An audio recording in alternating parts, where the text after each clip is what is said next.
자, 이번에는 바로 블록체인 기술. 그렇죠? 최근은 아니지만 요즘 들어서 굉장히 각광받는 기술 중에 하나예요. 알겠죠? 바로 어떤 보안과 관련된 그런 요소 중에 최근에 각광받는 기술이 바로 이 블록체인 기술입니다. 그래서 여러분들 학생들 같은 경우는 특히나 이제 이 분야에 관심이 없으면은 좀 생소한 개념일 수는 있지만 실제로 뉴스라든지 이런 데서도 굉장히 심심찮게 많이 등장하는 그런 주제예요. 알겠죠? 늘 얘기하지만 독서는 항상 그 시대에 약간 화두가 될 수 있는 그런 걸 중심으로 많이 출제가 되기 때문에 우리 사회 문제에 대해서 관심을 가지는 것도 굉장히 중요한 요소입니다. 알겠죠? 자, 그러면 일단 블록체인 기술의 특성과 한계에 대해서 보도록 합시다. 자, 블록체인 기술은 그렇죠? 자, 의미를 우리가 한 번쯤은 생각해 볼 수 있어요. 블록이 뭘까? 블록이 뭡니까? 블록이 뭘까? 우리 일반적으로 할 때 블록이 뭐야?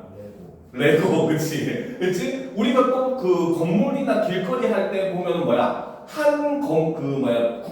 구역에 묶여 있는 요거를 블록이라고 하잖아, 그치? 그러니까 그런 개념이에요, 알겠죠? 블록이라고 하는 거는 일종의 묶음의 단위라고 생각을 하시면 됩니다, 알겠죠? 그럼 체인은 뭐야? 체인.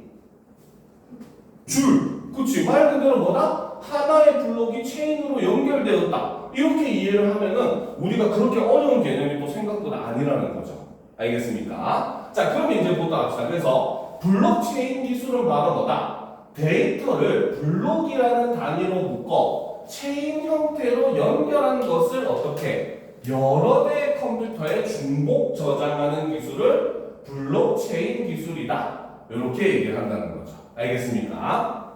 즉, 자, 여기에 A라고 하는 컴퓨터가 있고 B라는 컴퓨터가 있고 뭐 C라는 컴퓨터가 있고 D라는 컴퓨터가 있고 뭐 여러 개의 컴퓨터가 있을 수 있잖아요. 그렇지? 얘네를 하나의 블록으로 이렇게 묶는다는 거죠.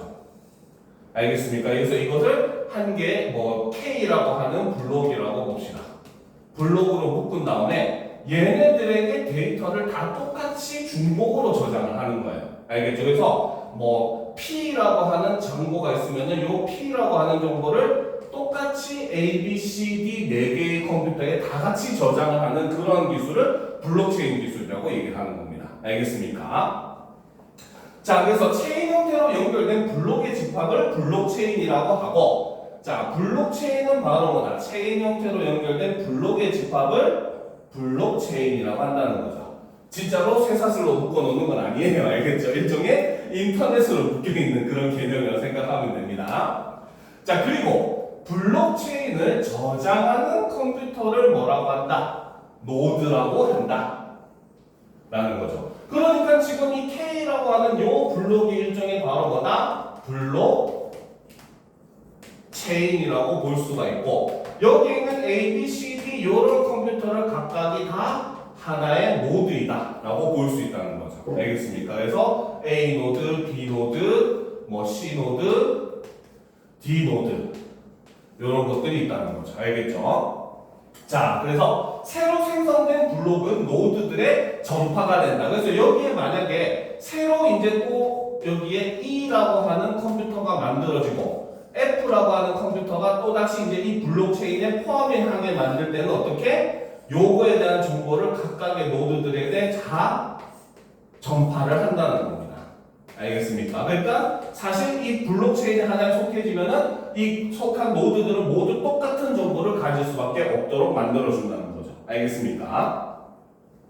자, 그래서 노드들은 블록에 포함된 내용이 블록체인의 다른 블록에 있는 내용과 상충되지 않는지 동일한 내용이 블록체인의 다른 블록에 이중으로 포함되어 있지 않은지 검증을 한다라는 거죠. 그래서 노드가 하는 역할은 바로 뭐다? 블록에 포함된 내용이 블록체인의 다른 블록에 있는 내용과 상충되지 않는지, 그 다음 동일한 내용이 블록체인의 다른 블록에 이중으로 포함되어 있지 않은지 검증을 하는 기능을 한다는 거죠. 알겠습니까? 자, 쉽게 말하면 이런 거예요. 별거 어렵게 생각이 되지만 우리가 생각보다는 좀 쉽게 이해를 할 수 있는 개념이긴 합니다. 알겠죠? 자, 블록체인이라고 하는 건 아까 얘기했듯이 A 컴퓨터 노드, B 컴퓨터 노드, C 컴퓨터 노드, E 컴퓨터 노드 얘네를 하나로 묶어가지고 하나의 K라고 하는 블록체인을 만들었다고 합시다. 알겠습니까? 그럼 아까 얘기했듯이 얘네는 똑같은 정보를 다 가지고 있어요.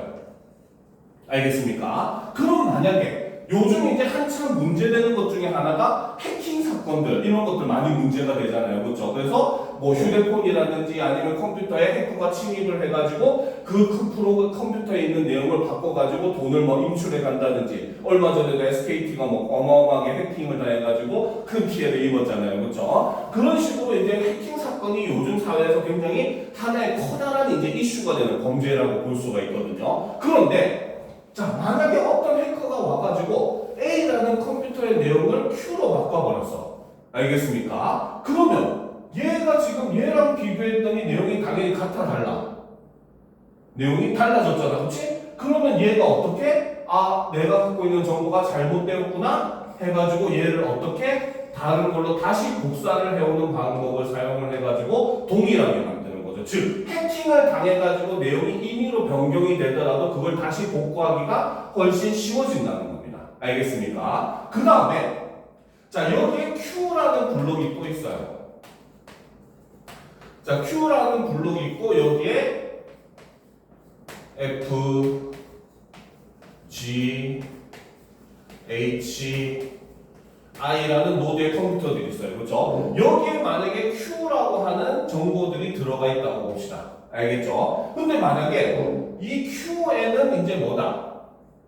P랑 Z가 더한 게 Q라고 생각을 해봅시다. 그러면 여기 있는 내용이 이미 여기에 또 포함이 돼버리잖아. 그렇지? 그러면 굳이 여기에 따로 저장을 할 필요가 있어 없어? 없게 되잖아. 여기 있으니까. 그렇죠? 이럴 경우에는 둘 중에 하나의 정보를 폐기한다든지 해가지고 자꾸 수정을 용이하게 만드는 게 바로 이 블록체인 기술이라는 거죠. 그래서 보안에 굉장히 강하게 만들고 그 다음에 거기에 다른 블록과 비교를 통해 가지고 중복되는 내용이 있는지 없는지를 통해서 그 혹시나 변형된 내용이나 혹은 잘못된 데이터가 있는지 없는지를 자꾸 검증하는 것을 블록체인 기술이라고 생각을 하면 돼요. 알겠습니까? 자, 그래서 검증이 끝난 블록을 블록체인에 연결할지 여부는 모든 노드들이 참여하는 승인 과정을 통해 정해진다라는 거죠. 그래서 새로운 노드가 이제 바로 뭐다? 검증이 끝난 블록을 연결하는 것은 승인 과정이라고 하는 게 반드시 필요하다는 거죠. 그리고 이 승인 과정은 바로 뭐다? 바로 모든 노드들이 참여를 한다는 겁니다. 알겠습니까? 그러니까 예를 들어서 이 Q 블록을 요걸로 이제 연결시켜가지고 얘를 하나의 더 큰 블록으로 만들려고 했어. 그치? 그러면은 얘네를 참여시킬지 말지는 기존에 있는 노드들이 승인 과정을 거쳐가지고 다 찬성을 해야지 얘가 들어올 수 있다는 거죠. 알겠습니까? 자, 그리고 승인이 완료된 블록은 뭡니까? 블록체인에 연결이 되게 되고, 그 다음, 이 블록체인은 어떻게 다시 또 노드들의 저장이 된다. 왜? 여기 있는 내용이 추가된 내용들이 있을 거 아니야. 그치? 그러면 이 내용을 다시 또 모든 컴퓨터들이 공유해가지고 다 동일한 자료를 뭐 각각의 노드들이 다 갖고 있도록 만들어야 되잖아요. 그쵸? 그지? 그렇기 때문에 이렇게 노드들에 한 번 더 저장을 하는 거죠. 그리고 승인 과정에는 합의 알고리즘이 사용되고, 자, 이거를 승인하는 과정에는 바로 합의 알고리즘이라고 하는 게 사용이 되더라는 거죠. 자, 그 중에 가장 대표적인 게 바로 작업 증명이라고 하는 것이 존재한다라는 겁니다. 알겠습니까? 자, 그럼 이 내용을 한번 정리를 하고 다음 문단으로 들어가 보도록 합시다. 알겠죠? 자, 블록체인 기술.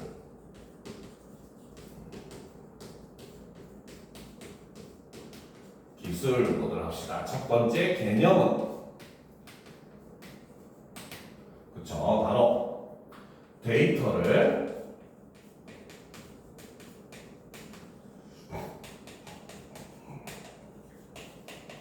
블록 단위로 묶어 체인 형태로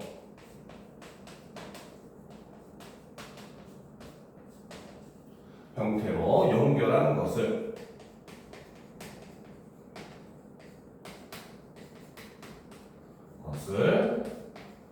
여러 대의 컴퓨터에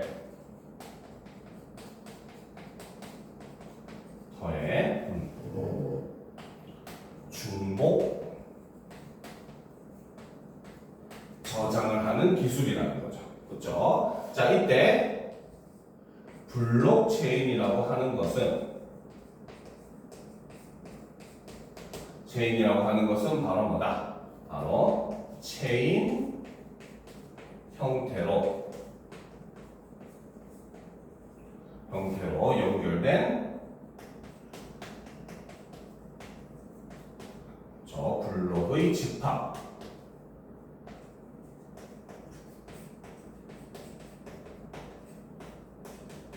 집합을 블록체인이라고 하고, 그 다음 노드는 바로 블록체인을 저장하는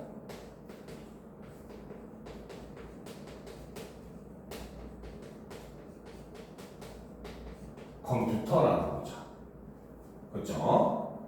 자, 그래서 이제 이 노드 같은 경우는 바로 뭐다? 그렇죠? 그래서 새로 생성이 되게 되면은 어떻게? 그렇죠?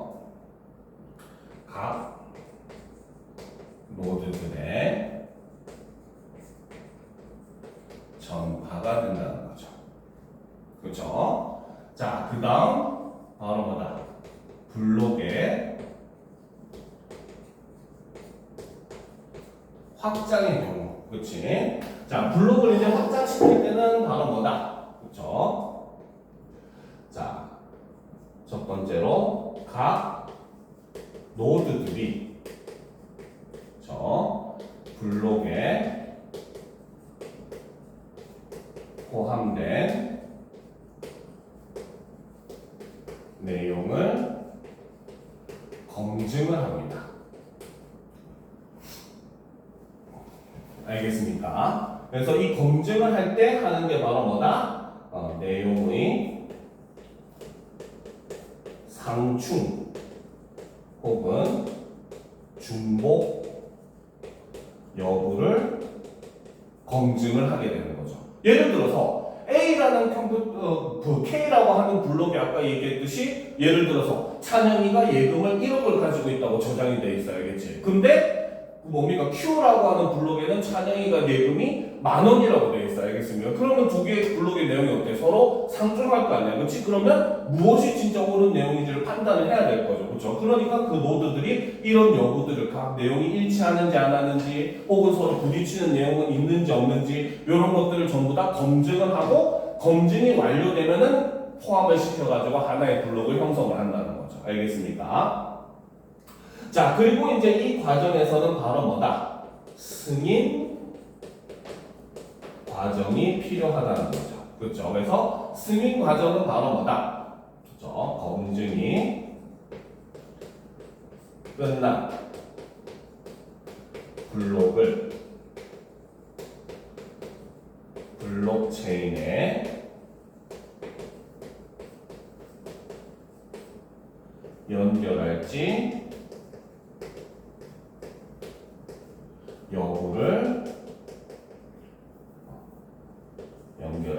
여부를 결정을 하는 걸 승인 과정이라고 하는데, 요 승인 과정의 경우는 바로 뭐다? 그렇죠? 바로 모든 노드들이 참여를 해서 결정을 한다는 거죠. 그렇죠? 자, 그리고 이제 바로 뭐다? 승인이 완료가 되면은 어떻게? 바로 블록을 블록체인에 연결하게 되고,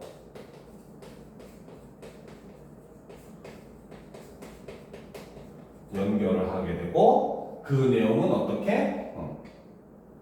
각 노드들의 추가된 내용을 포함해서 저장을 하게 된다는 거죠. 알겠습니까? 자, 이런 과정을 통해서 이제 블록이 새로운 블록을 이제 확장시키는 방법이다라고 보시면 돼요. 알겠습니까? 자, 여기까지 됐어요? 그치? 자, 그러면 이제 우리가 문단을 좀 올려놓고 보도록 합시다.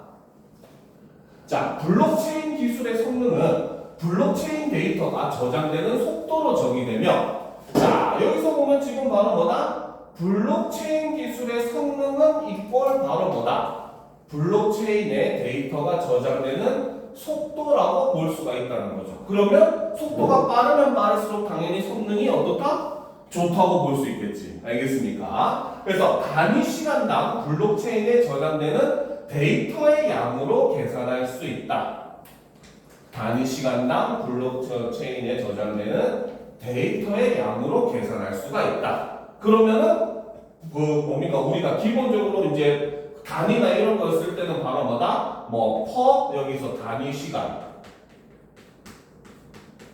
시간분의 데이터 양. 이런 식으로 이제 그 기호를 만들 수가 있겠죠. 그렇죠? 자, 블록체인 기술은 공개형과 비공개형으로 구분된다. 비공개형은 공개형과 달리 노드 수의 제한을 두고자, 비공개형 같은 경우는 바로 뭐다? 공개형과는 다르게 노드 수의 제한을 둔대요. 그러면 공개형은 어떻다? 노드 수의 제한이 없다고 봐야 되겠죠. 그렇죠? 그 다음 일반적으로 공개형에 비해 바로 뭐다? 합의 알고리즘의 속도가 빠르다라는 거죠. 그러면 속도는 비교를 했을 때 공개형이 비공개형보다 느리다. 이렇게 볼 수 있다는 거죠. 그렇죠? 자, 따라서 비공개형은 승인 과정에 걸리는 시간이 짧기 때문에 성능이 높다. 그러니까 바로 뭐다? 속도가 합의 알고리즘의 속도가 비공개형이 빠르니까 아까 블록체인 기술의 성능은 데이터 저장 속도에 달려 있다고 했기 때문에 바로 뭐다? 성능이 비공개형이 훨씬 더 높다는 거죠. 알겠습니까? 자, 데이터가 무단으로 변경되기 어렵다는 성질을 무결성이라고 하는데, 자, 무결성.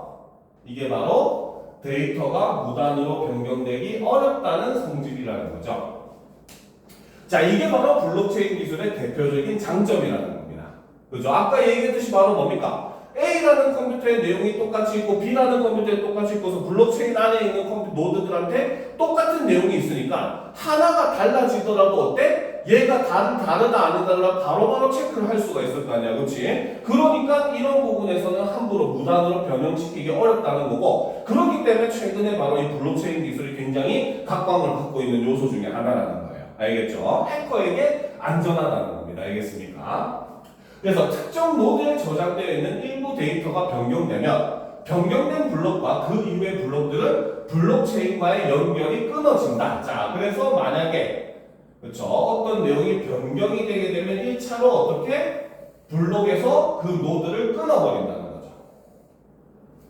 알겠습니까? 그리고 다시 이제 이 내용이 정당하게 변경된 내용인가를 어떻게 검증을 한 다음에 바로 뭐다? 읽을지 말지를 다시 결정을 한다는 거죠. 승인 과정을 한 번 더 거치게 된다는 겁니다. 알겠습니까? 그래서 그렇기 때문에 연결을 복구하는 게 어렵다는 겁니다. 알겠죠? 즉, 블록과 블록체인의 연결을 유지하면서 블록체인에 포함된 데이터를 변경하는 것이 어려우므로 블록체인 데이터는 무결성이 높다라고 본다는 거죠. 자, 무단 변경과 달리 일부 데이터가 지워져도 승인된 원래의 데이터로 복원할 때는 승인 과정이 필요치가 않다. 단 이제 뭐다? 그렇죠? 일부 데이터가 지워지는 경우에는 어때? 승인 과정을 필요로 하지 않는다는 거죠. 그래서 따라서 블록체인에 포함된 데이터는 일부가 지워지더라도 복원이 용이하다. 왜 용이하겠어? 딴 컴퓨터에 저장된 내용을 갖고 오면 되니까 그냥 체인 안에 연결되어 있으니까. 알겠습니까? 자, 그럼 역시 이것도 우리가 한번 정리를 해보도록 합시다. 그렇죠? 자, 보면 자, 아까 3번까지였나 동그라미? 네. 그렇죠. 4번 하면 되겠네. 그렇죠? 4번 하면 안 되겠다. 2번이라고 해야 되겠네. 자, 블록체인 기술의 성능과 장점에 대해서 보도록 합시다. 자, 첫 번째로, 그렇죠. 블록체인 기술의 성능은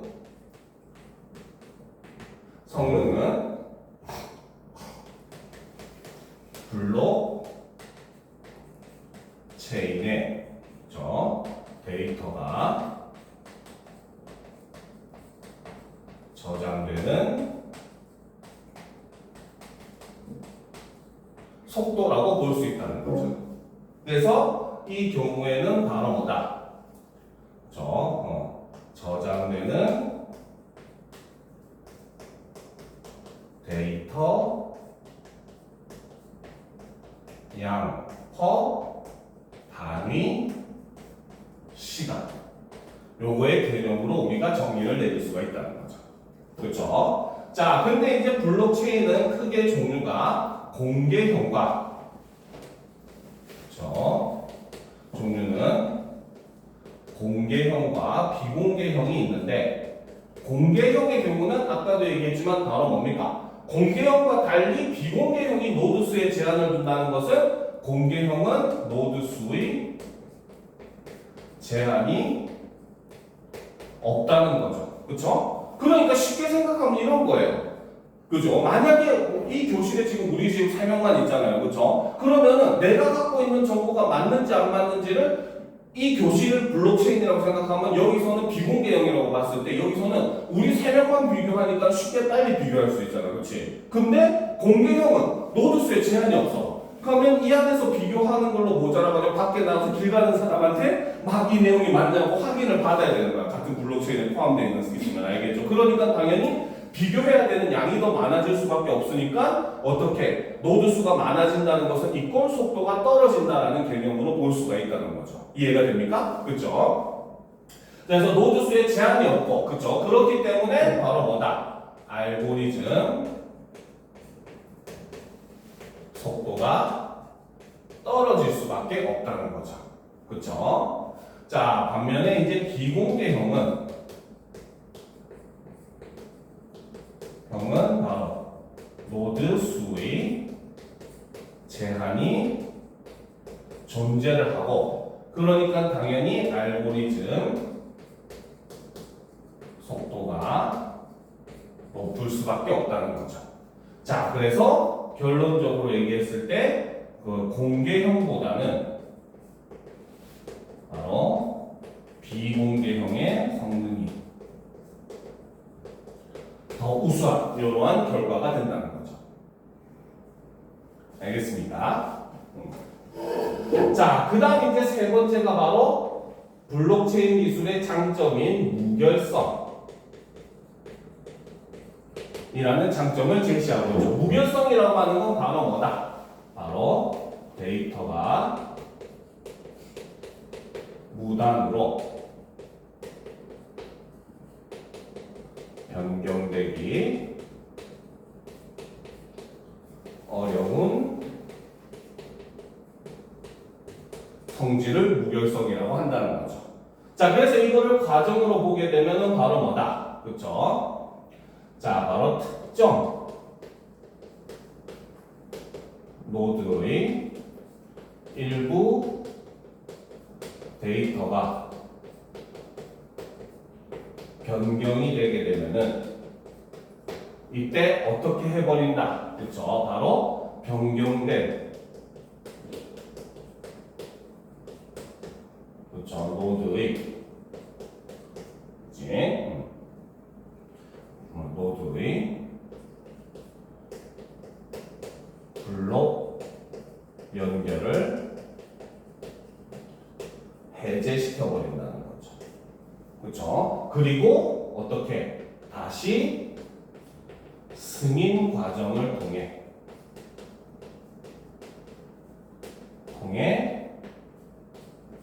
연결 여부를 결정을 한다는 거죠. 그러니까 조금만 바뀌면 탁 끊어져 버리니까, 그렇지? 블록체인의 데이터 자체를 블록체인 내에서 우리가 해킹을 하려면 어떻게? 그 블록체인 안에 속해 있는 모든 노드의 내용을 다 바꿔야 되는데, 그렇지? 하나만 딱 바뀌어도 얘는 연결을 탁 끊어버리는 거야. 그러니까 다른 거에 접근도 할 수 없고 다른 것과 비교했을 때 변경이 되어버리면 이 내용은 우리가 인정할 수 없다 이렇게 판단해버리면 내용을 버려버리기 때문에 실제 나머지 자료들은 다른 노드들이 저장이 돼 있으니까 해커들이 쉽게 그것을 이제 해킹하기가 어려워진다는 거죠. 알겠습니까? 자, 그런데 두 번째, 그렇죠? 자, 일부 데이터가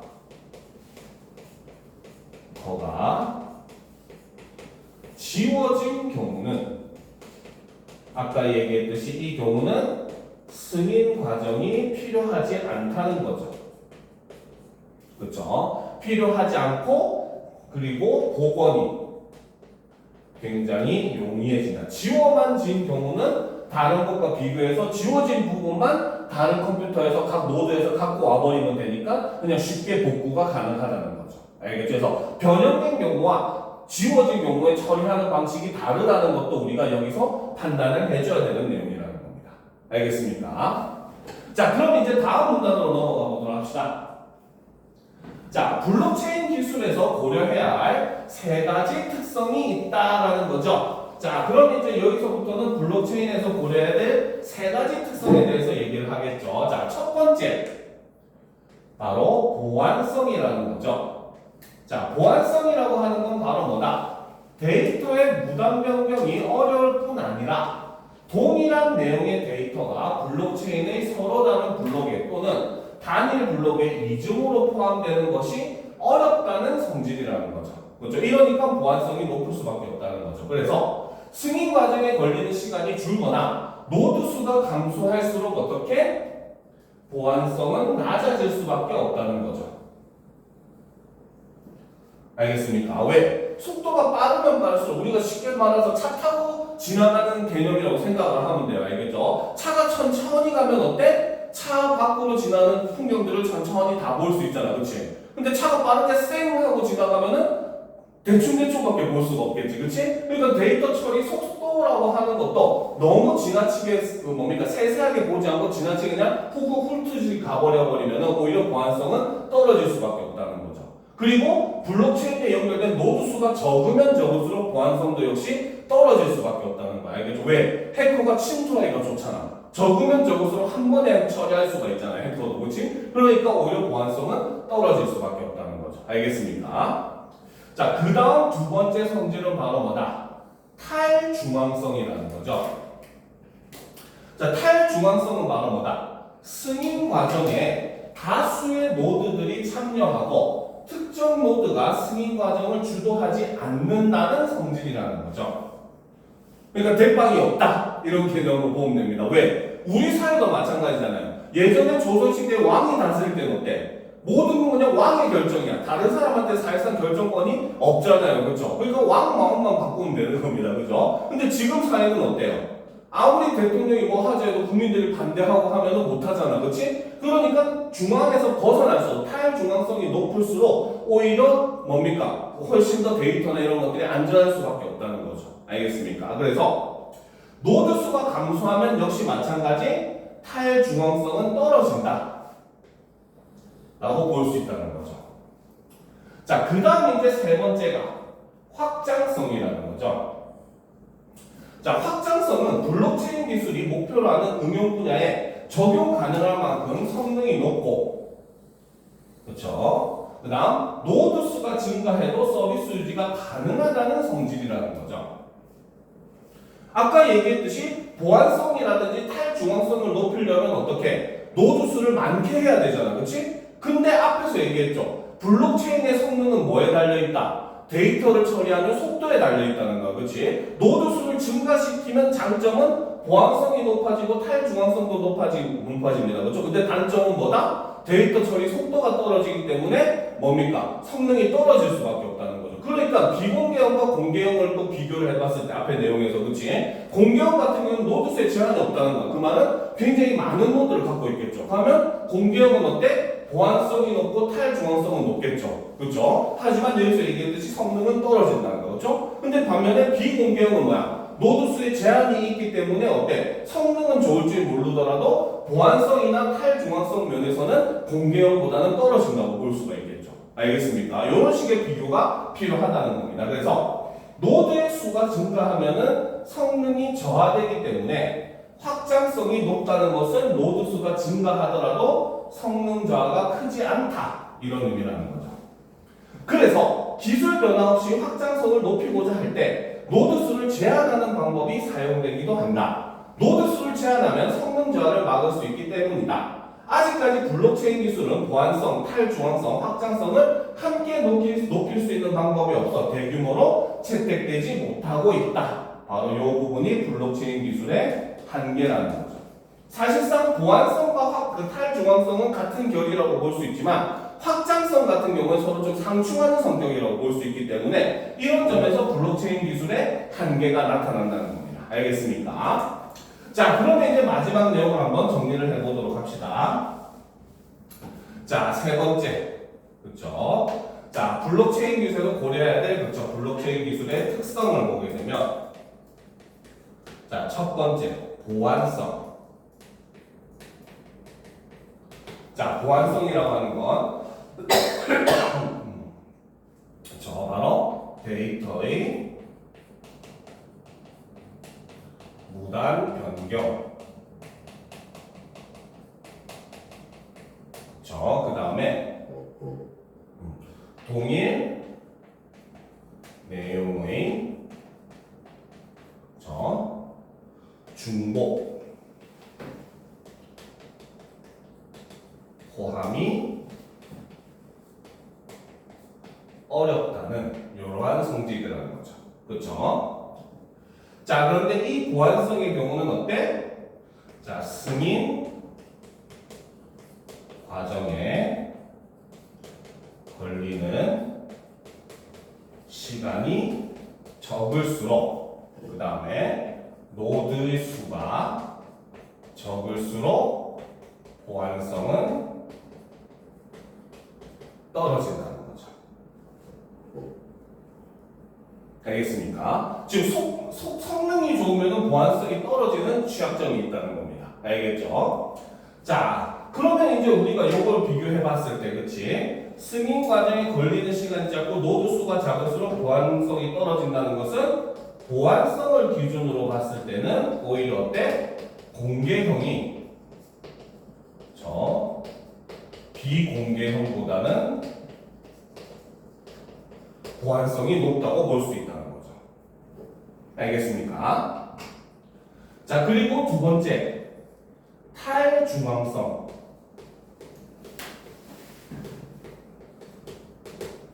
자, 탈중앙성은 바로 뭐다? 승인 과정에 다수의 노드가 참여를 해야 되고 이때 바로 뭐다? 특정 노드의 과정 주도가 있으면 안 된다. 굉장히 민주적인 절차로 모든 노드들이 똑같이 자신들의 의견을 얘기를 할 수 있어야 된다라는 겁니다. 알겠습니까? 자, 이때도 역시 마찬가지 바로 뭐다? 노드 수가 줄어들수록 어떻게? 탈중앙성도 줄어든다는 거죠. 그러니까 이 개념으로 봤을 때 우리가 마찬가지 탈중앙성도 공개형이 비공개형보다 훨씬 더 뛰어나다고 볼 수 있다는 거죠. 알겠습니까? 이해가 되죠? 자, 그리고 이제 마지막 세 번째가 바로 확장성. 자, 확장성이라고 하는 거는 바로 뭐다? 블록체인 기술이 그렇죠? 목표 응용 분야에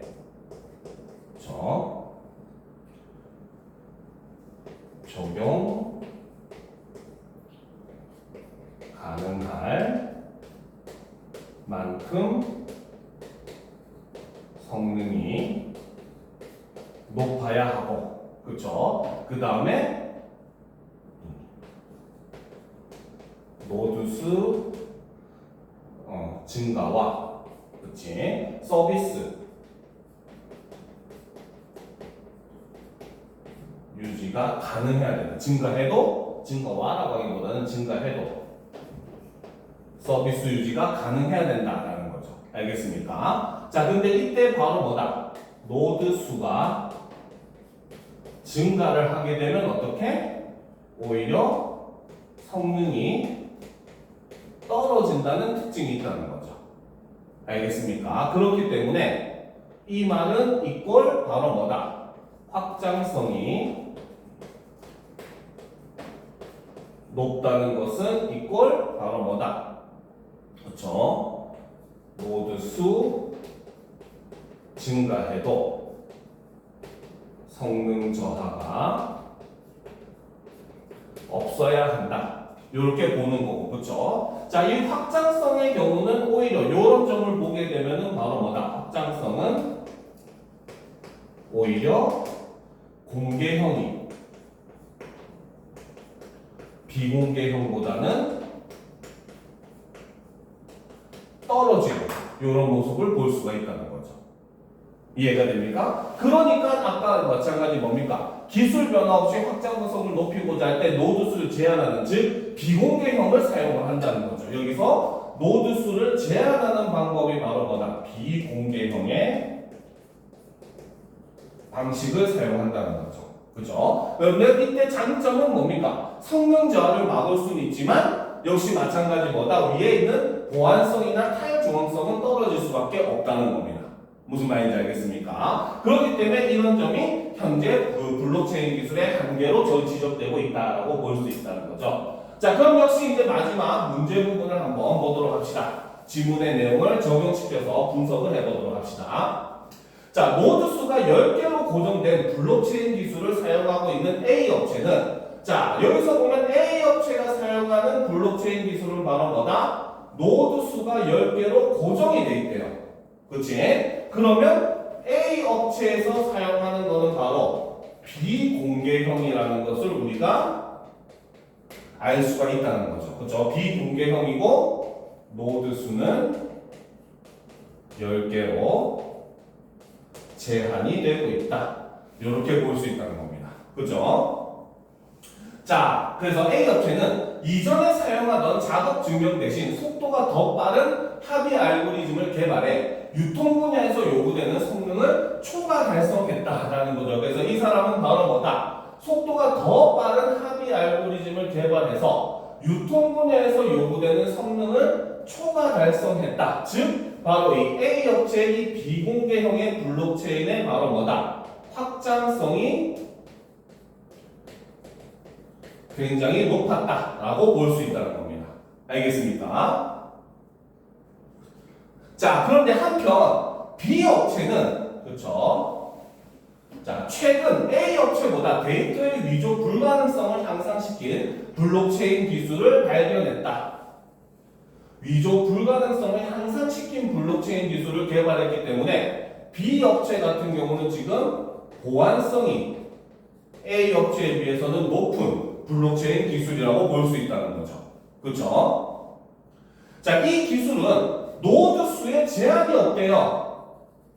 그렇지? 즉 그러면 B 업체의 블록체인 기술은 공개형을 채택하고 있다. 즉 노드 수 제한이 없다고 볼 수 있겠죠. 하지만 현재는 300개의 노드가 참여하고 있다라는 거. 그렇지? 일단 제한이 없기 때문에 공개형이고 그냥 현재 자체에 300개가 참여하고 있는 거지 300개로 제한한 건 아니라는 겁니다. 알겠습니까? 자, 그래서 승인 과정에는 작업 증명의 방식을 여전히 사용하고 있다라고 볼 수 있다는 거죠. 그래서 A 업체와 B 업체에서 사용하는 블록체인 기술은 B는 공개형을 사용하고 있고 A는 비공개형을 사용하고 있음으로써 B는 보안성이 높은 반면에 A 업체 거는 바로 뭐다? 확장성이 높은 그런 모습을 보여준다는 겁니다.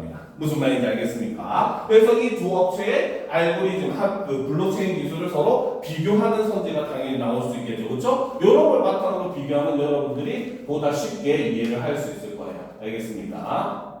자, 그러면 주제복합 지문, 마지막 지문을 넘어가도록 합시다. 자, 여기서는 이제 영화 이론에 대한 두 개의 지문이 제시가 되고 있습니다. 준비됐죠? 자, 그러니까 이렇게 이해하니까 조금 이해가 돼요? 블록체인 기술이? 그치? 자꾸 좀 봐야 돼. 알겠죠? 내가 볼 때 수민이한테는 매일매일 그 과학 관련된 신문 기사 같은 거라도 하나씩 줘야 되겠어. 그 좀 읽고 선생님한테 다 감상 문제 출하게. 그지? 그러면 좀 도움이 될 거예요. 자, 보도록 합시다. 자, 첫 번째, 바적의 영화 이론에 대한 글을 보도록 합시다. 자, 리얼리즘 영화 이론가 앙드레 바쟁에 따르면, 그쵸? 자, 이 앙드레 바쟁이라고 하는 사람은 뭐다? 리얼리즘 영화 이론가래요. 리얼리즘이 뭡니까? 현실. 그치? 현실을 있는 그대로 보여주는 거를 리얼리즘이라고 해요. 알겠죠? 여러분들 중학교 때 많이 배우는 소설 중에 그런 거 있잖아. 운수 좋은 날. 설렁탕을 사왔는데 왜 먹지를 못하니 하는 소설, 그치? 얘도 리얼리즘 소설입니다. 그때 당시에 일제강점기 때 하층민들이 그런 비참한 삶을 살았다는 거예요. 알겠죠? 그러니까 앙드레 바쟁이라고 하는 건 말 그대로 뭐다? 영화라고 하는 것은 현실을 있는 그대로 보여줘야 되는 요소다라고 주장하는 게 이 사람의 주장이 되겠죠. 그러니까 이런 걸 예측하고 한번 읽어봅시다. 그래서 리얼리즘 영화 이론가 앙드레 바쟁에 따르면 영화라고 하는 것은 바로 뭐다? 바로 세상을 향해 열린 창이다라는 거죠. 자, 그래서 사람들이 창문을 통해서 세상을 인식하는 것처럼, 그쵸? 바로 뭐다? 관객은 영화를 통해 현실을 객관적으로 인식할 수 있다. 즉, 우리 사회의 모습을 객관적으로 그러면 거꾸로 얘기하면 영화는 보여줘야 된다가 되는 겁니다. 알겠습니까? 자, 영화가 담아내고자 하는 현실은 물리적 시공간이 분할되지 않은 하나의 총체로, 그렇죠? 영화가 담아내고자 하는 현실이라고 하는 건 바로 뭐다? 물리적 시공간이 분할되지 않은 하나의 총체, 그렇죠? 즉 영화에 나오는 장면도 하나의 시간이라고 하는 것과 공간이라고 하는 게 다 합쳐진 거라는 거죠. 그렇죠? 우리가 만약에 이 교실에 지금 이 장면을 영화로 만든다고 하면은 지금 우리가 있는 이 여름이라고 하는 이 시간, 그리고 이 올가 학원이라는 이 공간, 이런 것들이 하나로 합쳐져 가지고 영화를 구성한다는 겁니다. 그렇죠? 그래서 총체로 그 의미가 미리 정해지지 않은 미결정의 상태이다. 자, 근데 이 현실의 특징은 바로 뭐다? 의미는 아직 결정이 되지 않은 상태라는 거죠. 그렇죠? 자, 바쟁은 영화가 현실의 물리적 영속성과 미결정성을 있는 그대로 드러내야 한다. 자, 바쟁의 핵심은 바로 이거죠. 바로 영화는 뭐다? 현실의 물리적 연속성과 미결정성을 그대로 드러내야 한다라고 강조했다는 거야. 알겠죠? 즉, 우리가 소설 같은 거를 보면은 주제를 많이 뽑아내요. 그치? 주제라고 하는 거는 똑같은 시대를 다루고 있더라도 굉장히 다르게 나옵니다. 작품마다. 그죠? 예를 들어서 우리가 흔하게 비교할 수 있는 작품이 바로 조세희의 난제이가 써올린 작은 공, 그 다음에 양기자의 원미동 사람들. 이 두 소설은 둘 다 똑같이 1970년대, 80년대 산업화와 도시화가 급격히 일어나던 우리 현실의 모습을 다루고 있고, 그 대상이 되는 존재도 바로 뭐다? 그 산업화와 도시화 속에서 소외되는 그런 이웃들의 모습을 담고 있어요. 그렇죠? 그런데 두 소설을 읽고 났을 때 학생들의 느낌은 완전히 달라. 조세희의 소설 같은 경우는 약간 몽환적인 느낌이 드는 반면에 되게 차가운 기분을 받습니다. 약간 되게 있는 현실을 굉장히 차갑게 들리는 그런 모습을 보여주고 있고, 오히려 역으로 피해자가 도리어 가해자가 되는 그런 모습, 메비우스의 띠 같은 거 보면 그런 모습이 나오잖아요. 그런 모습을 많이 그리죠. 하지만 양기자의 원미동 사람들은 대상을 굉장히 따뜻한 시선으로 바라봐요. 대상에 대한 애정, 안타까움, 이런 것들이 소설 전반에 굉장히 깔려있다는 거죠. 알겠습니까? 자, 이렇게 보았을 때 바쟁에게는 바로 뭐다? 그러한 것은 올바른 영화가 될 수가 없다는 겁니다. 알겠죠? 바로 뭐다? 관객에게는 미결정성을 있는 그대로 드러내야 돼요. 즉, 현실을 그냥 있는 그대로 보여줌으로써 판단은 누가 해야 된다? 관객이 할 수 있도록 해야 된다. 관객이 이렇게 판단하도록 유도하면 안 된다라고 보는 게 바쟁의 이론이었다는 거죠. 알겠습니까? 자, 그럼 봅시다. 그래서 바쟁은 영화 감독을 이미지를 믿는 감독과 현실을 믿는 감독으로 분류했다. 자, 바쟁은 영화 감독을 분류했는데 하나는 이미지를 믿는 감독, 그렇죠? 또 하나는 현실을 믿는 감독, 두 개로 분류했다는 거죠. 에어컨 좀 올려달라고. 춥다고? 오케이. 24도 했어요. 자, 영화의 형식을 중시한 이미지를 믿는 감독은, 자, 이미지를 믿는 감독은 무엇을 중시한다? 바로 영화의 형식을 중시한다는 거죠. 그렇죠? 그래서 이 감독은 다양한 영화적 기법으로 현실을 변형하여 새로운 의미를 창조하는데 주력을 한다는 거죠. 그 말은 바로 뭐다? 이미지를 믿는 감독은 현실을 있는 그대로 보여준다, 안 보여준다? 그치, 안 보여준다는 거야. 왜? 새로운 의미를 이미 창조해버렸잖아. 그쵸? 자, 몽타주의 대가인 에이젠슈테인이 대표적이다. 몽타주는 추상적이거나 상징적인 이미지를 통해 관객이 익숙한 대상을 낯설게 받아들이게 한다. 자, 이 몽타주가 하는 역할은 바로 뭐다? 추상적이거나 상징적인 이미지를 통해 관객이 익숙한 대상을 낯설게 받아들이게 하는 그러한 영화의 기법이라는 거죠. 또한 짧은 숏들을 불규칙적으로 편집을 해서 몽타주는 영화가 재현한 공간이 불연속적으로 연결된 듯한 느낌을 만들어낸다는 거야. 즉 몽타주는 쉽게 말하면 뭐냐면은 자 우리가 지금 예를 들어서 이 교실의 모습을 한 장면에 담는다고 생각을 해봅시다. 알겠습니까? 이 교실의 모습을 전체적으로 담는 방법은 사실 두 가지가 있어요. 하나는 카메라가 멀리서 전체적으로 이렇게 찍는 방법이 있어. 알겠지? 그 다음에 두 번째는 뭐냐? 각각의 학생들이 공부하는 모습을 따로 찍어서 마치 하나의 장면처럼 이렇게 연결해가지고 보여주는 방법이 있거든요. 바로 이 두 번째 방법이 이 몽타주입니다. 알겠죠? 그러니까 각각의 운동장의 모습을 찍는다고 하면 축구하는 애들, 뭐 철공하는 애들, 그 다음에 정글짐에서 노는 애들, 뭐 의자에 앉아서 쉬는 애들 각각을 다 따로따로 찍어가지고 하나의 짧은 숏들을 통해서 연결해가지고 운동장 전체의 모습을 그 관객들이 상상할 수 있게 만들어주는 게 바로 이 몽타주 기법이거든요. 알겠죠? 그런데 요거를 연결할 때 불규칙적으로 연결을 해버리면은 기존의 공간에 대한 생각이 사람들의 생각을 바꿔버릴 수가 있다는 겁니다. 아예 낯설게 만들 수가 있다는 거죠. 알겠죠? 자, 그래서 과제는 몽타주가 현실의 연속성을 깨뜨릴 뿐만 아니라 감독의 의도에 따라 관객이 현실을 하나의 의미로만 해석하게 할 우려가 있는 연출 방식이라고 생각했다. 즉, 바젤은 이 몽타주에 대해서 어떻게 부정적으로 인식을 했다. 네. 몽타주가 거미 그려는 얼굴 그건 줄 알았어요. 몽타주, 물론 그것도 몽타주라고 하기는 하는데, 우리가 이제 그 영화나 드라마의 촬영 기법에도 몽타주가 있어요. 알겠죠? 그래서 그 몽타주는 바로 뭐냐면, 짧은 장면들을 엮어가지고 하나의 전체적인 이미지를 형상화시키는 게 몽타주 기법이라고 합니다. 알겠죠? 자, 그러면 정리를 하면서 읽어봅시다. 바로 바쟁의 영화 이론. 보게 되면 첫 번째, 자 바쟁이라고 하는 사람, 앙드레 바쟁이라고 하는 사람은 바로 리얼리즘, 영화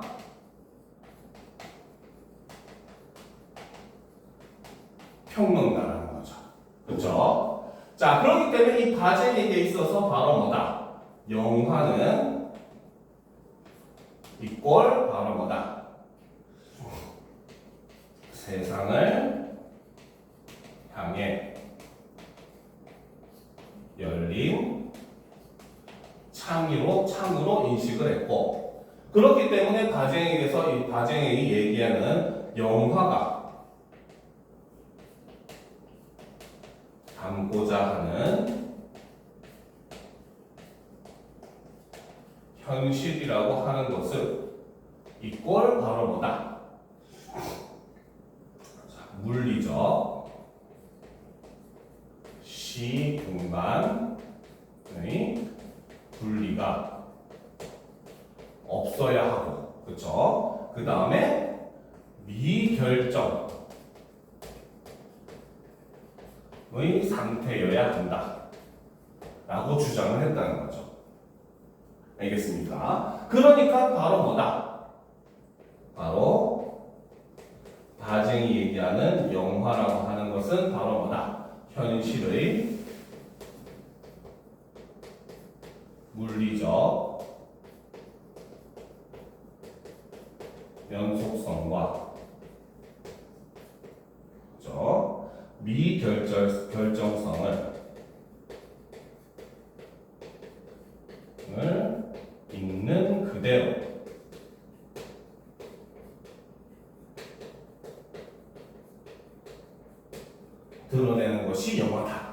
식으로 주장을 했다는 거죠. 알겠습니까?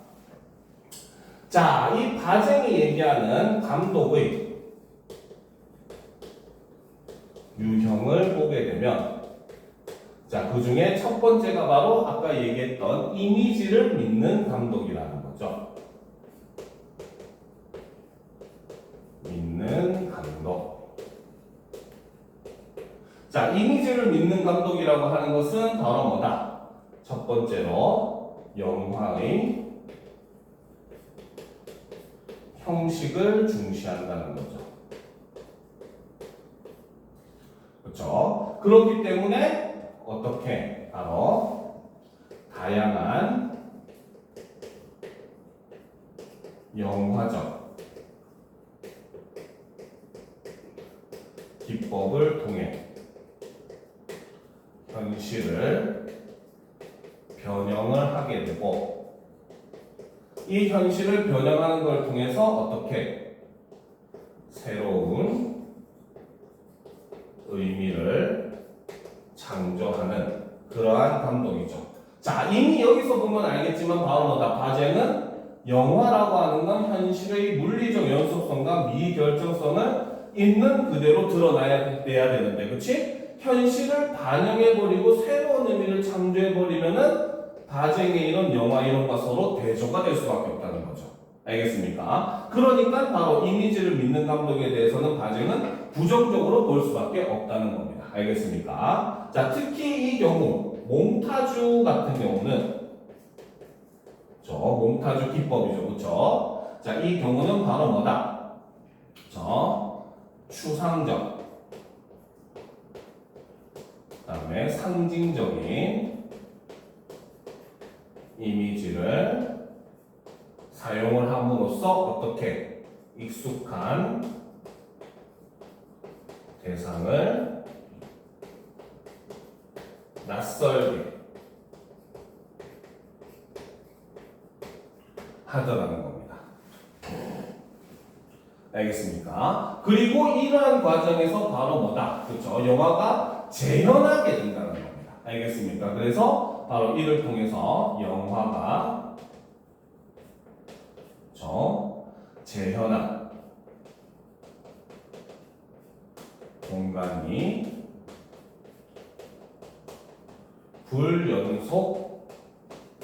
불연속적으로 연결이 되는 마치 하나가 아닌 듯한 느낌을 주게 된다는 거죠. 알겠습니까? 그러니까 여기에는 바로 뭐다? 감독의 의도가 반영이 될 수밖에 없고, 그러니까 바쟁이 봤을 때 이 몽타주 기법 같은 경우는 특히나 굉장히 바쟁은 부정적으로 볼 수밖에 없다는 거죠. 이해가 됩니까? 그죠? 왜? 현실을 있는 그대로 보여주는 게 아니기 때문에. 그치? 자, 그러면 다음 문단을 보도록 합시다. 자, 바쟁은 현실을 믿는 감독을 지지했다. 그렇죠? 이미지를 믿는 감독이 아닌 바로 뭐다? 현실을 믿는 감독을 지지했다. 그러면 이 사람은 긍정적으로 보는 감독의 유형이라고 볼 수 있겠죠. 그렇죠?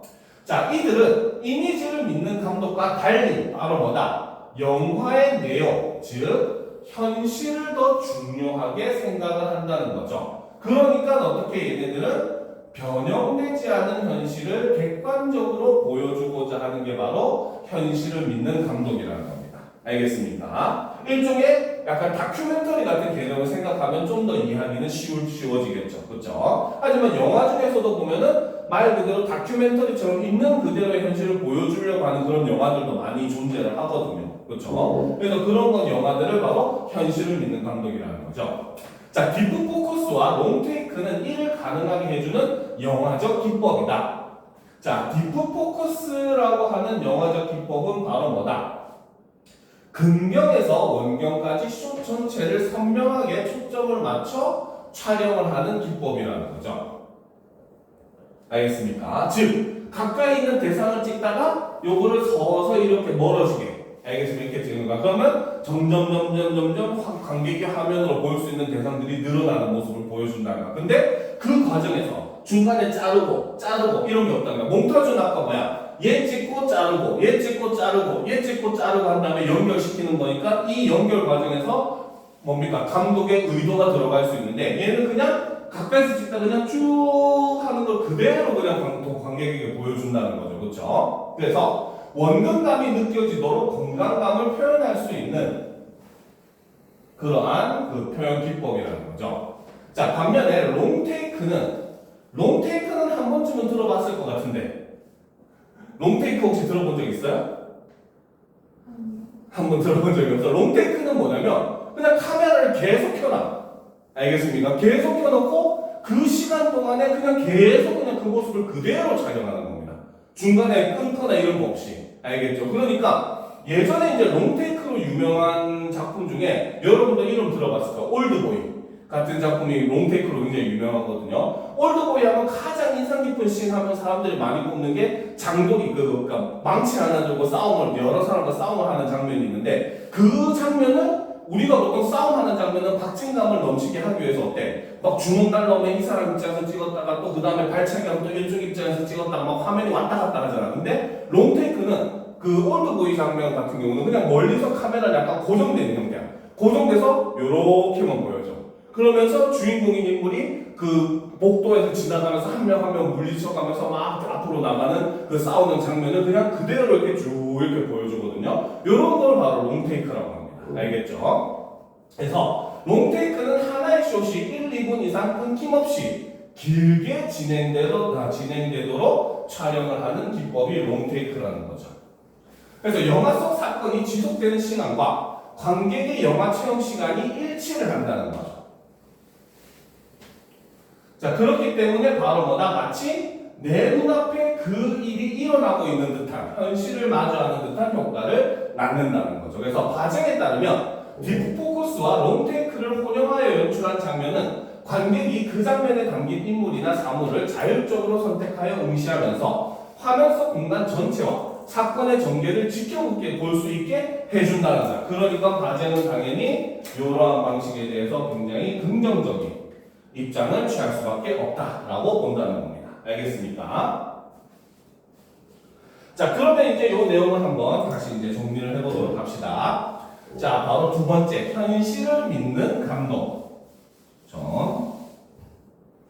자, 두 번째, 현실을 믿는 감독의 경우는 아예 대놓고 지지한다고 했으니까 과정의 입장에서는 긍정적으로 본다라고 본다는 거죠. 자, 현실을 믿는 감독의 경우는 바로 뭐다? 바로 영화의 내용. 즉, 이것이 과정의 입장에서는 현실이 되어야 되는데, 그렇죠? 그래서 이 현실을 더 중시하는 그러한 사람을 바로 현실을 믿는 감독이라는 거죠. 그렇기 때문에 이러한 감독은 바로 뭐다? 변형되지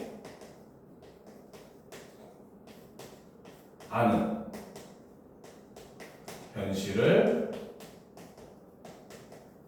객관적으로 보여준다는 거죠. 그죠? 자, 그래서 이 사람들이 쓰는 영화 기법의 두 개를 소개했죠. 바로 디프 포커스. 저 디프 포커스는 바로 뭐다? 근경에서 원경으로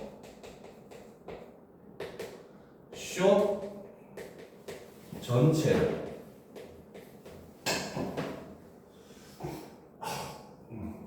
선명하게 초점을 맞춰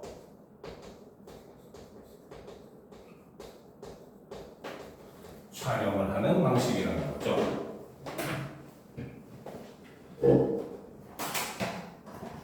자, 그렇기 때문에 이 디프 포커스 방식을 사용하면 바로 뭐다? 그렇죠?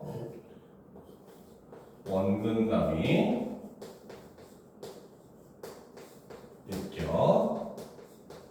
느껴지도록 공간감을 것이 가능하다. 자, 그리고 네 번째가 바로 롱테이크. 롱테이크 방식은 바로 뭐다? 자, 하나의 숏이 바로 뭐다? 1, 2분 이상 끊김없이 그쵸? 길게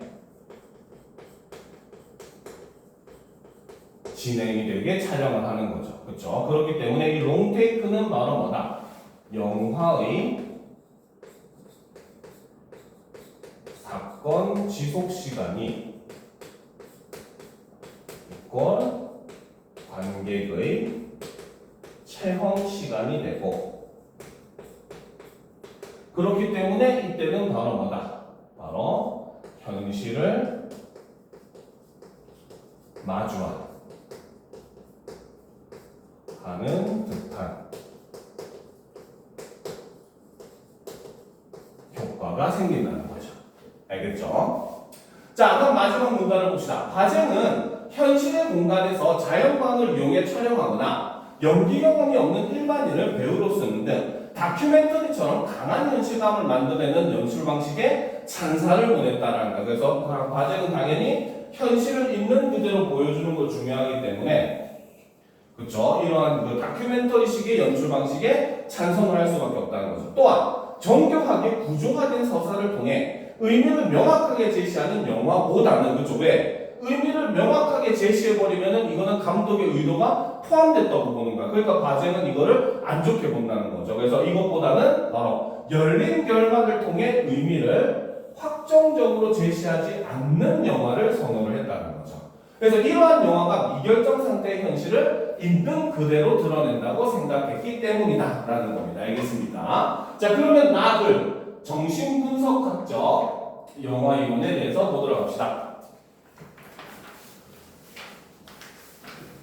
자, 정신분석학적 영화 이론에 따르면, 자, 여기서는 이제 정신분석학적 영화 이론에 대해서 얘기를 한다는 거죠. 자, 따르면 바로 뭐다?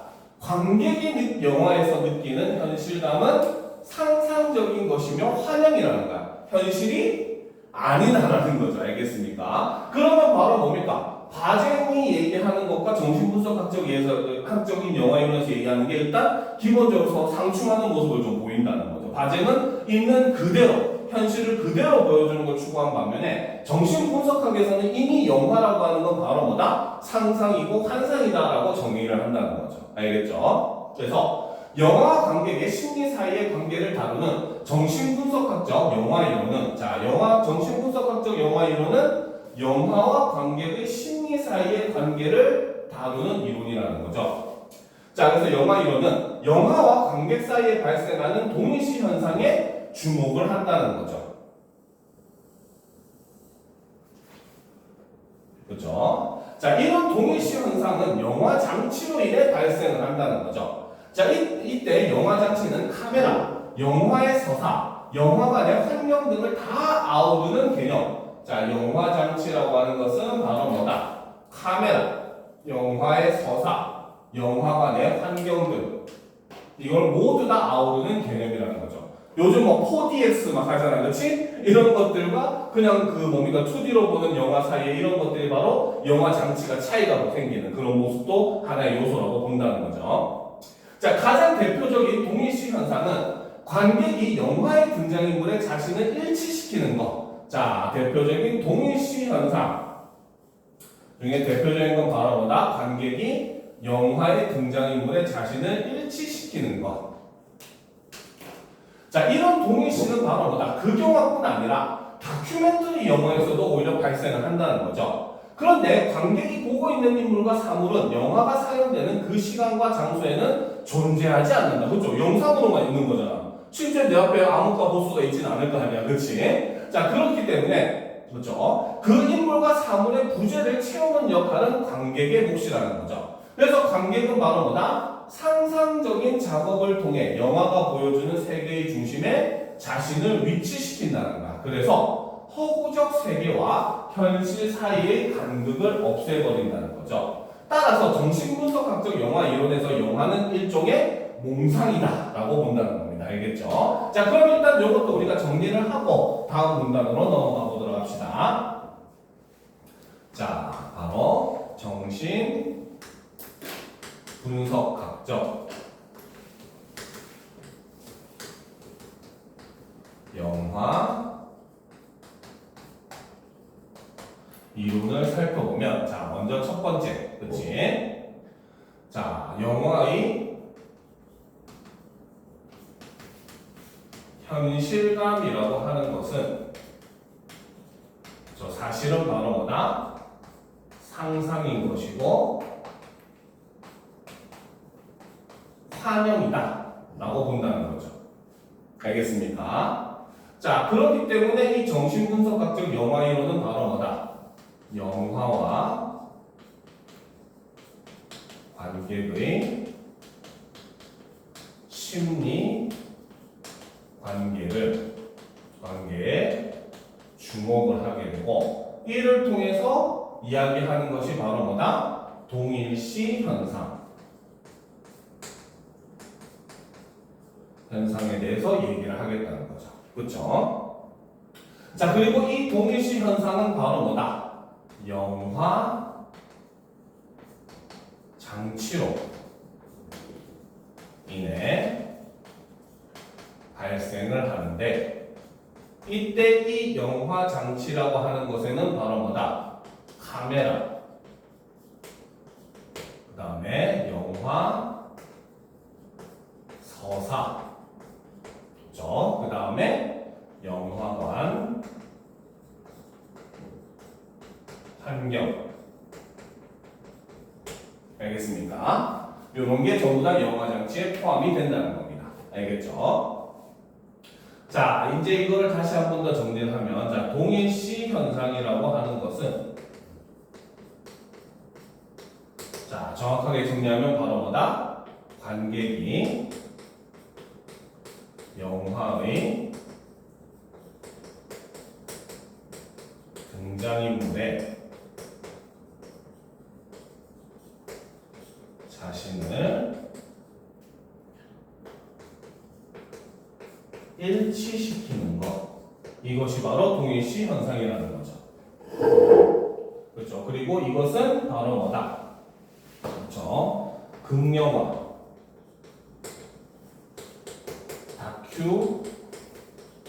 다큐멘터리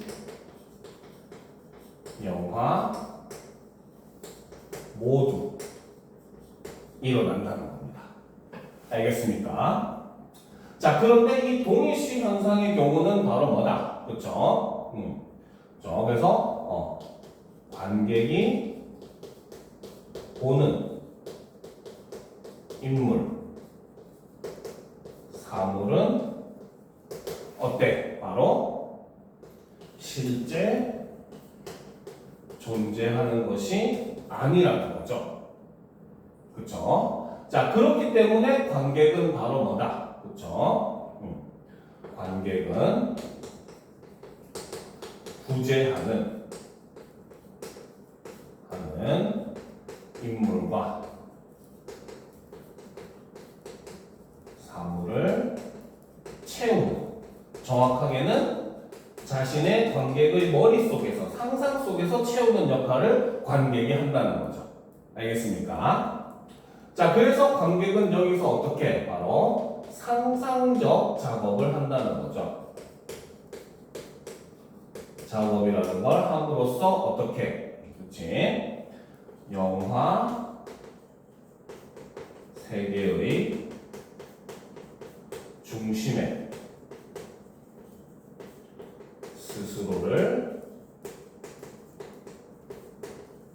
위치시키게 되고, 그렇죠? 그리고 이를 통해서 바로 뭐다? 허구와 현실 사이의 간극을 없어지게 만든다는 거죠. 상상을 통해. 알겠죠?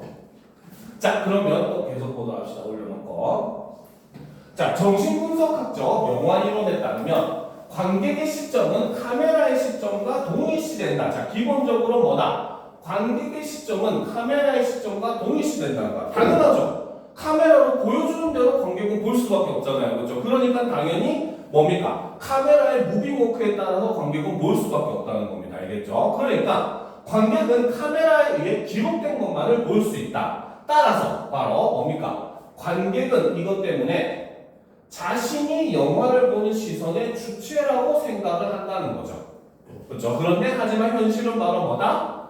시선은 카메라에 의해 이미 규정된 시선이라는 겁니다. 쉽게 말하면 이런 거예요. 우리는 뉴스가 뭡니까? 있는 사실을 전달한다고 믿잖아요. 그렇죠? 그런데 실제로 똑같은 사건이라도 어느 신문사에서 혹은 어느 뭡니까? 방송국에서 전파하는지에 따라 내용이 다 달라. 알겠죠? 그것과 비슷한 개념이라고 보면 돼요.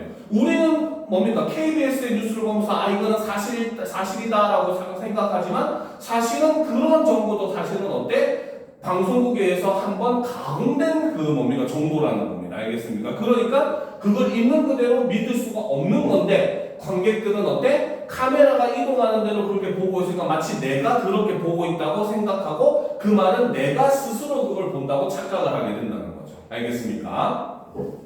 자, 또한 영화는 촬영과 편집 과정에서 특정한 의도에 따라 선택과 배제가 이루어진다는 거죠. 그래서 영화는 촬영과 편집 과정에서 특정한 의도에 따라 선택과 배제가 이루어진다는 거야. 근데 관객은 바로 뭐다? 제작 과정에서 무엇이 배제되었는지를 알 수 없다는 거죠. 그러니까 무조건 다큐멘터리 영화든 극영화든 감독의 의도는 들어갈 수밖에 없다고 보는 게 정신분석학적 영화이론의 특징이라고 볼 수 있다는 거죠. 그러면 바쟁의 입장에서는 완전히 상반된 개념이잖아. 그렇지? 바쟁은 있는 그대로 보여줄 수 있다라고 했지만 오히려 이제 정신분석학에서는 그러한 것조차도 사람의 의도가 들어가서 가공된 거다라고 얘기를 한다는 겁니다. 알겠습니까? 자, 계속 보도록 합시다. 관객은 자신이 현실 세계를 보고 있다고 믿지만 사실은 인위적으로 만들어진 세계를 보고 있다는 것이 정신분석학적 영화이론가들의 주장이다. 영화관의 환경은 관객이 영화가 환영임을 인식하기 어렵게 만든다. 그렇죠? 영화관의 환경이 하는 역할은 바로 뭐다? 관객이 영화가 환영임을 인식하기 어렵게 만든다는 거죠. 영화에 몰입한 관객은 플라톤이 말한 동굴의 비유 속 죄수처럼 스크린에 비친 허구적 세계를 현실이라고 착각하게 된다. 몰입할수록. 그렇죠? 그리고 이때 영화는 꿈에 빗대진다. 정신분석학적 영화이론은 영화가 은폐하고 있는 특정한 이념을 관객이 의심하지 않고 자신의 것으로 받아들일 위험이 있다고 경고한다. 실제로 옛날에 그런 일이 있었대요. 옛날에 그 미국에서 영화를 사용하는데 영화에서 우리가 일반적으로 영화 같은 경우는 1초에 60프레임 정도라고 얘기를 해요. 알겠습니까? 알겠죠? 그러니까 말 그대로 우리는 1초의 화면을 보고 있지만 사실 그 1초는 60장의 사진이 빠르게 지나가는 모습이라고 생각하면 돼요. 알겠죠? 그러니까 사실 그러니까 1프레임이라고 하는 건 사람이 인지를 못해요. 1초 만에 60개가 지나가니까. 그치? 그런데 실제로 실험을 했대요. 그 60프레임 중에 중간중간에 하나씩 코카콜라의 사진을 집어넣었대. 근데 어느 누구도 관객이 그 코카콜라에 대해서 인지를 못했대요. 영화를 처음부터 끝까지 보는 내내. 당연히 1프레임씩 가끔씩 들어가 있으니까 뭡니까? 인지를 못할 거 아니야. 그치? 근데 되게 신기한 게 영화가 끝나고 나서 평소보다 코카콜라의 판매율이 어마어마하게 증가했답니다.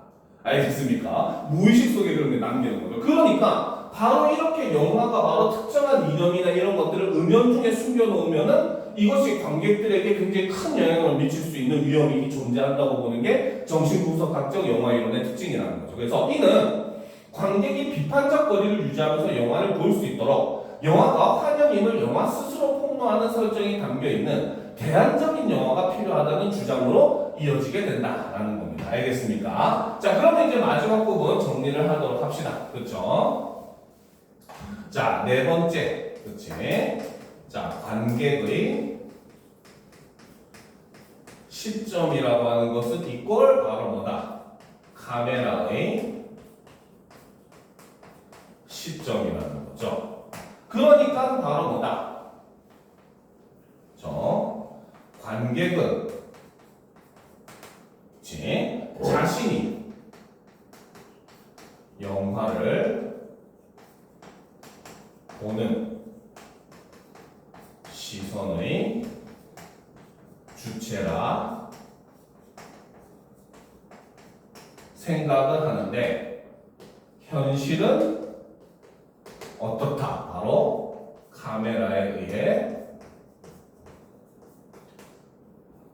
이미 규정, 즉 의도된 것이다 라고 볼 수 있다는 거죠. 알겠습니까? 자, 그리고 이제 또 다른 내용을 보면 영화라고 하는 것은 바로 촬영과 편집을 거치게 되고 이 과정에서 바로 뭐다? 특정한 의도에 따라 선택되기도 하고 배제되기도 한다. 장면들이 이렇게 볼 수 있다는 거죠. 알겠습니까? 그런데 이와 반대로 관객은 바로 뭐다? 그렇죠? 무엇이 배제되었는지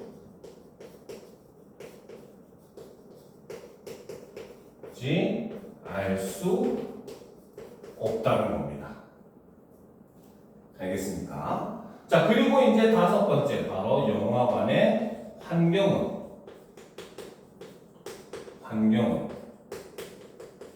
그쵸? 바로 뭡니까? 관객이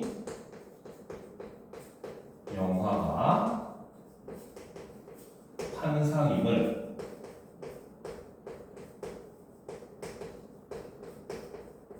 인식할 수 없도록 만든다는 거죠. 그러니까 앞으로 갈수록 막 4D, 뭐 5D 막 이런 영화들이 자꾸 생길수록 관객은 영화에 더 몰입하게 되고 그렇게 되면 관객은 바로 뭐다? 오히려 영화를 자꾸 현실로 착각하게 되는 문제가 생긴다는 겁니다. 알겠습니까? 자, 그렇기 때문에 이런 부분에 대한 정신분석 과정에서는 바로 위험을 경고를 하더라는 거죠. 그렇죠? 그래서 어떻게 하는 게 된다? 바로 영화가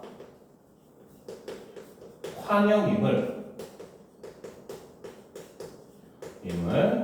영화 스스로 폭로하는 장치가 필요하다라고 주장을 했다는 거죠. 알겠습니까? 자, 그러면 이제 마지막 부분에 있는 내용을 살펴보고 오늘 수업 마무리하도록 합시다. 알겠죠? 자, 여기 이제 제시된 내용을 보게 되면은 자, 최근 영화관에서 본 그죠? 두 편의 영화가 기억에 남는다. 그죠? 자, 첫째 번 영화는 고단하게 살아가는 한 가족의 일상을 표현한 작품이다. 자, 첫 번째 영화는 바로 뭐다? 고단하게 살아가는 한 가족의 일상을 표현한 작품이라는 거죠. 자, 다큐멘터리라는 착각이 들 정도로 사실적인 영화였다. 그죠? 굉장히 사실적인 그러한 영화였다는 거죠. 작품에 대해 더 찾아보니 거리에서 인공조명 없이 촬영되었고 주인공들은 연기 경험이 없는 일반인이었다고 한다.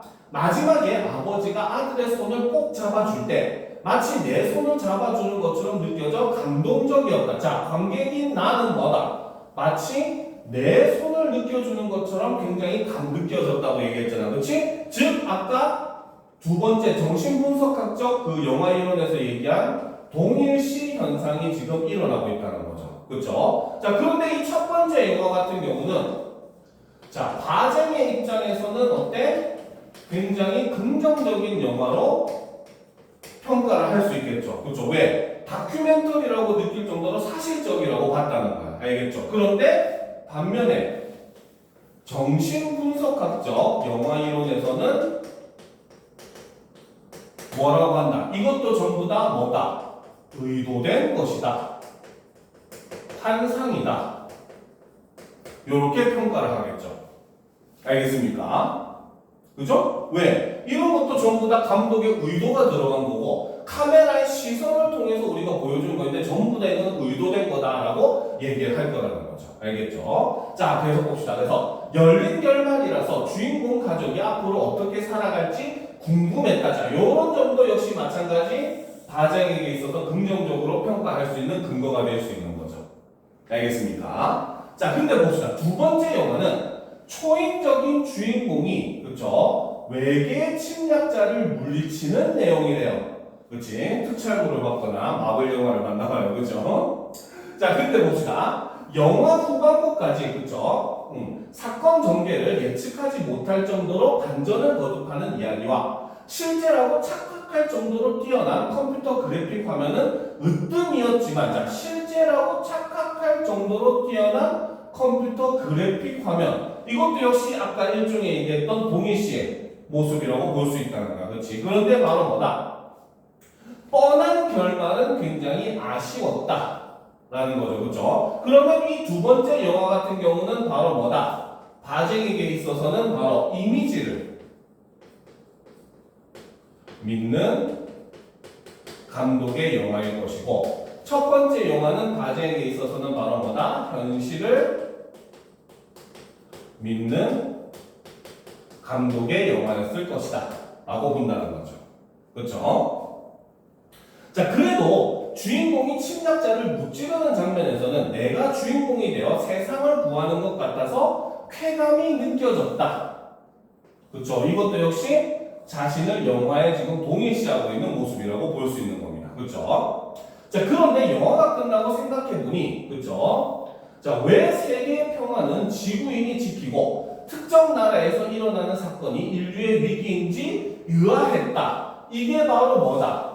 영화 속에 은근히 숨겨져 있는 일종의 이념적인 내용이라고 볼 수 있고, 이런 부분은 정신분석학에서도 부정적으로 판단하는 내용이 된다는 거죠. 그렇죠? 그리고 바쟁도 역시 마찬가지, 이런 것에는 의도가 들어있을 거기 때문에 바쟁도 이런 부분은 어떻게 부정적으로 평가를 할 수밖에 없는 내용이 된다라고 판단을 할 수 있다는 거죠. 알겠습니까? 오케이? 그렇죠? 자, 오늘 수업은 여기까지 하도록 합시다. 알겠습니까? 오늘 한 것 중에 혹시 다른 건 궁금한 거 있습니까? 근데 어떤 거? 마지막에 의아하다고 생각을 본인이 했잖아요. 그러면은 경고해준 영화 아니에요? 아니죠. 이거는 관객의 그 일종의 뭐라고 해야 되지? 그 지식 수준에 따라서 이제 판단을 한 거잖아요. 그렇죠? 그러니까 나는 판단했지만 영화가 경고를 안 해줬기 때문에 모든 사람이 알 수 있는 건 아니라는 거죠. 그러니까 영화가 경고를 해줬다는 그런 내용이 있었으면 모르겠는데, 그렇지 않고 뭐야? 나는 그렇게 생각했다. 일종의 나라고 하는 지금 이 글을 쓴 인물은 약간 좀 깨어있는 사람이라고 볼 수 있는 거야. 그렇지? 근데 그렇지 못한 사람은 아예 그런 걸 모를 수 있잖아. 일종의 이거는 양날의 검이된다. 위험성이라고도 볼 수 있는 거죠. 알겠습니까? 자, 이번 주 과제 이렇게 책으로 만들어서 줬어요. 역시 마찬가지 그 해설이 두꺼워서 그렇지 실제로 문제는 몇 개 안 됩니다. 알겠죠? 자, 오늘 수업은 여기까지 하고